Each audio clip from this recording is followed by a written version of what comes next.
A kú déédé àsìkò yìí. Kókó inú ìwé ìròyìn la mú wá fún yín láti inú àwọn ìwé ìròyìn ilé wa.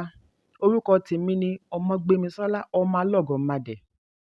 Lánàá ní ilé-ẹjọ́ gíga ìpínlẹ̀ Ọ̀yọ́ tó fìkàlẹ̀ sí ìlú Ògbómọ̀ṣọ́ fagilé ìgbésẹ̀ ìyànsípò ọba Ghandi Ọláoyè gẹ́gẹ́ bí Ṣọ̀ún ti Ògbómọ̀ṣọ́. Síwájú àkókò yìí ni ìròyìn jábọ̀ wípé wọ́n yan Ghandi sórí àpèrè ní ọjọ́ kẹjọ oṣù kẹsàn-án ọdún yìí lẹ́yìn ọ̀pọ̀lọpọ̀ oṣù tí ààyè ti ṣí sílẹ̀ lẹ́yìn ìpapòdà ọba Jimoh Oyewumi ní ọjọ́ kejìlá oṣù kejìlá ọdún 2021 ní àrùndínlọ́gọ́rùn-ún ọdún 95 years lẹ́yìn tí ó ti lo ọdún méjìdínláàádọ́ta lórí àpèrè. Bí a kò bá gbàgbé wípé ọ̀kan lára àwọn tí wọ́n jọ ń du oyè ọmọọba Kabiru Ọláoyè kàn sí ilé-ẹjọ́ láti tako ìgbésẹ̀ yíyan Ghandi sórí àpèrè pẹ̀lú ẹ̀sùn wípé kò tẹ̀lé ìlànà òfin. Ilé-ẹjọ́ fìdí ẹ̀ múlẹ̀ wípé ọ̀nà tí ìjọba ìpínlẹ̀ àti àwọn afọbajẹ gbà láti yan Ghandi kò lẹ́sẹ̀ ńlẹ̀. Fún ìdí èyí ni adájọ́ ṣe ní kí wọ́n gbé yíyan ọ̀hún sẹ́gbẹ̀ẹ́ kan bẹ̀rẹ̀ ìgbésẹ̀ tuntun mìíràn.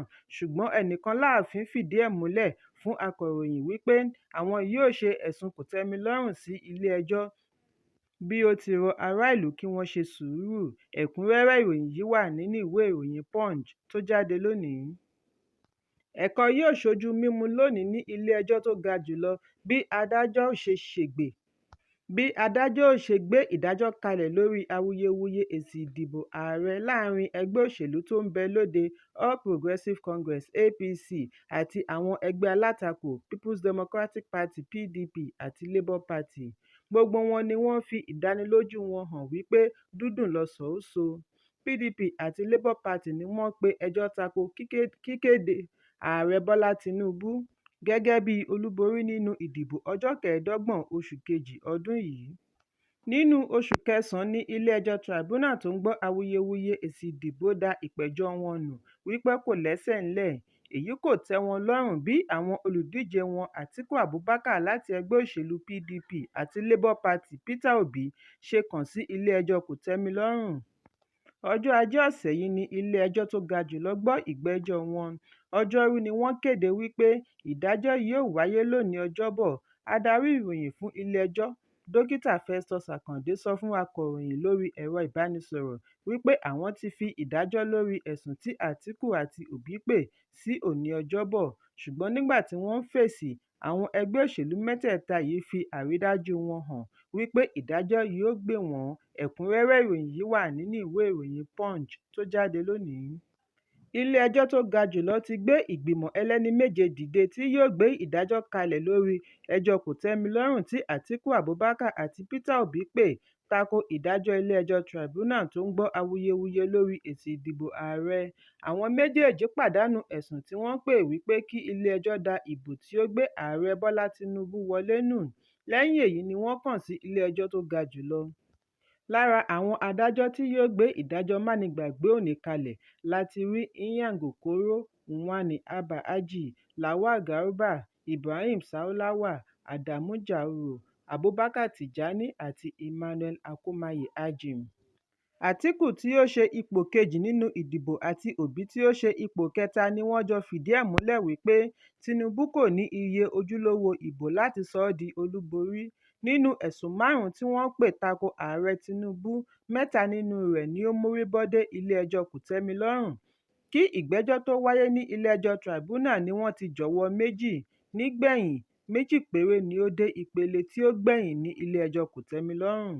Ọjọ́ Ajé ni adarí ìgbìmọ̀ adájọ́ Inyang Okoro da ẹ̀sùn ẹgbẹ́ òṣèlú Allied People's Movement (APM) tí ó pè tako ààrẹ Tinubu nù, níbi tí ó ti bẹ̀bẹ̀ wípé kí wọ́n fagilé ìdìbò ààrẹ.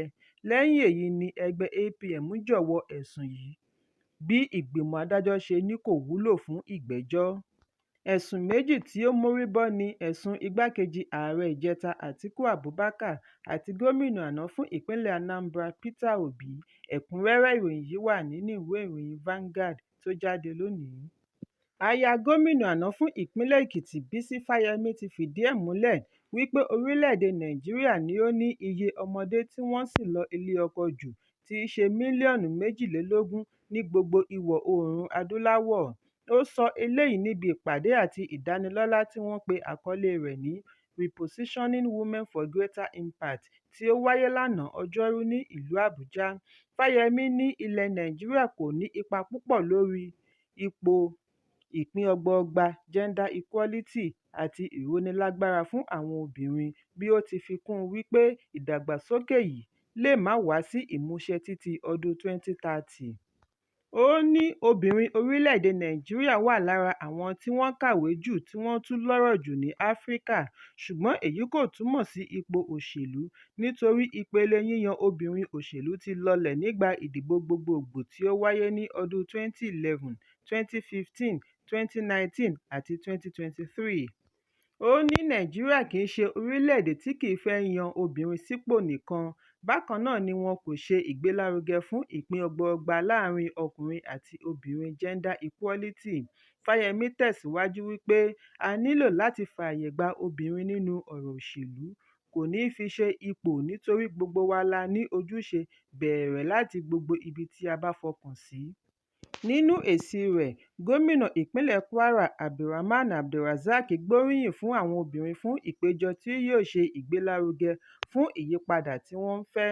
Bákan náà ni ààrẹ ilẹ̀ Liberia, igbákejì ààrẹ ilẹ̀ Liberia, arábìnrin Joel Taylor ké sí àwọn ọmọ orílẹ̀-èdè Nàìjíríà fún ìfọwọ́sowọ́pọ̀ tí yóò yí orin padà fún ìgbélárugẹ ìkópa àwọn obìnrin nínú iṣẹ́ adarí.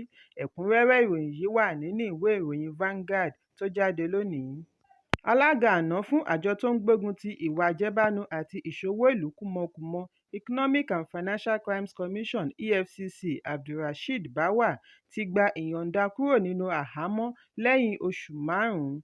Ìròyìn jábọ̀ wípé alẹ́ àná Ọjọ́rú ni wọ́n yọ̀ǹda rẹ̀.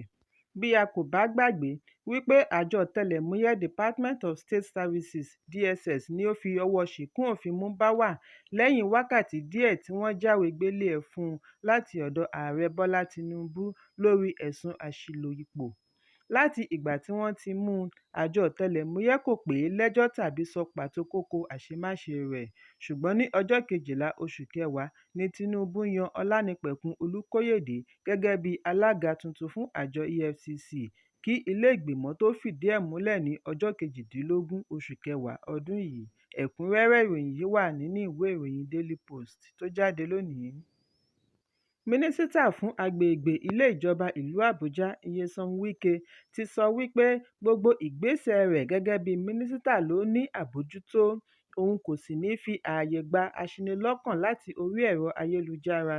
Mínísítà sọ èyí nígbà tí ó gba àlejò aṣojú àwọn Kìrìsìtẹ́nì Christian Association of Nigeria (CAN) tí ẹni ọ̀wọ̀ jùlọ Daniel Oko darí àti ikọ̀ ìgbìmọ̀ ẹlẹ́sìn Islam tí alága Imam Tajudeen Adegun darí fún ìgbàlejò ọ̀tọ̀ọ̀tọ̀ sí ìlú Àbújá ní àná Ọjọ́rú. Nígbà tí ó ń sọ̀rọ̀ lórí àhesọ orí ẹ̀rọ ayélujára tí ó wáyé lẹ́nu ọjọ́ mẹ́ta yìí tí ó ní í ṣe pẹ̀lú mọ́ṣáláṣí gbogbogbò, Wike pe ará ìlú láti máa wádìí ohun gbogbo dájú láti ọ̀dọ̀ ìjọba, pàápàá jùlọ ọ̀rọ̀ tó ní í ṣe pẹ̀lú òfin àti ìgbésẹ̀ ìjọba. Nínú ọ̀rọ̀ rẹ̀, ó ní òun jókòó gẹ́gẹ́ bí mínísítà ìjọba, bí ohunkóhun bá rú yín lójú, ẹ má lọ́ra àti béèrè bóyá lóòótọ́ ni tàbí irọ́, kí àwọn lè gbè lẹ́yìn ara wọn àti ìjọba. Bákan náà ni Wike rọ àwọn àlejò rẹ̀ kí wọ́n ṣọ́ra fún ọgbọ́n àrékérekè tí àwọn olóṣèlú tí wọ́n fẹ́ sọ ẹ̀sìn di irinṣẹ́ láti fi da omi àlàáfíà orílẹ̀-èdè rú kí wọ́n bá lè ṣe ìgbélárugẹ iṣẹ́ òṣèlú wọn. Mínísítà ní àwọn olóṣèlú tí ó pàdánù nínú ìdìbò tí ó kọjá ti gùn lé ìtànkálẹ̀ àhesọ ọ̀rọ̀ lórí ẹ̀rọ abánidọ́rẹ̀ẹ́, bí ó ṣe rọ àwọn adarí ẹ̀sìn kí wọ́n ṣe ìwádìí dáadáa lórí ẹ̀kọ́ tí wọ́n ń kọ́ àwọn ọmọ ìjọ wọn kí wọ́n má bàa kó sí páńpẹ́ àwọn tí wọ́n fẹ́ lò wọ́n fi wọ́n ṣe ìtànkálẹ̀ ọ̀rọ̀ ìkórìíra lórílẹ̀-èdè. Ó wá gbà wọ́n níyànjú kí wọ́n tẹra mọ́ àdúrà fún àṣeyọrí ààrẹ Bọ́lá Tinubu láì wo ti èròǹgbà àwọn tìkára wọn. Ó ní bí wọ́n bá ti yan adarí, bóyá a fẹ́ tàbí a kò fẹ́, dandan ni ká gba àdúrà àṣeyọrí fún un, nítorí ìrọ̀rùn eku nìrọ̀rùn ẹyẹ. Mínísítà wá jẹ́jẹ̀ẹ́ lórí èròǹgbà àti ṣe àmójútó ilé ìjọsìn gbogbogbò fún àwọn mùsùlùmí àti kìrìstẹ́nì nítorí ó ti di ibi àpèsìn. Ẹ̀kúnrẹ́rẹ́ ìròyìn yìí wà nínú ìwé ìròyìn Daily Post tó jáde lónìí. Ìlúmọ̀ọ́ká òṣèré ilẹ̀ Nàìjíríà John Okafor tí gbogbo ènìyàn mọ̀ sí Mr Ibu ti ṣe àṣeyọrí pẹ̀lú iṣẹ́ abẹ méjì tí ara rẹ̀ sì ti ń balẹ̀. Ọmọbìnrin rẹ̀ ni ó sọ eléyìí lórí ẹ̀rọ abánidọ́rẹ̀ẹ́ Instagram ní ọjọ́ Ìṣẹ́gun. Síwájú àkókò yìí ni Mr Ibu ké gbàjarè lórí ẹ̀rọ abánidọ́rẹ̀ẹ́ wípé òun nílò ìrànlọ́wọ́ owó fún àìlera rẹ̀ ní ilé ìwòsàn.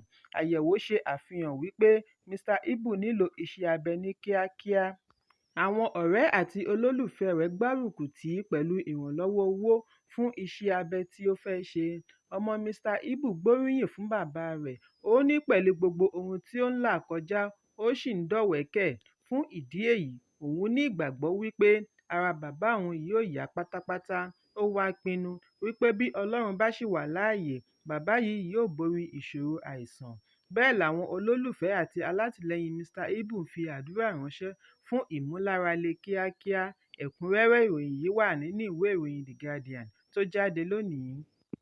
Ìròyìn yàjóyàjó tó ń dé sétí ìgbọ́ jẹ́ kó di mímọ̀ wípé ìgbésẹ̀ Àtíkù Abubakar láti ẹgbẹ́ òṣèlú People's Democratic Party (PDP) láti pèsè ẹ̀rí tuntun lórí sàbùkè ààrẹ Tinubu láti Ifásitì Chicago ní ilé-ẹjọ́ tó ga jùlọ ti dànù pátápátá.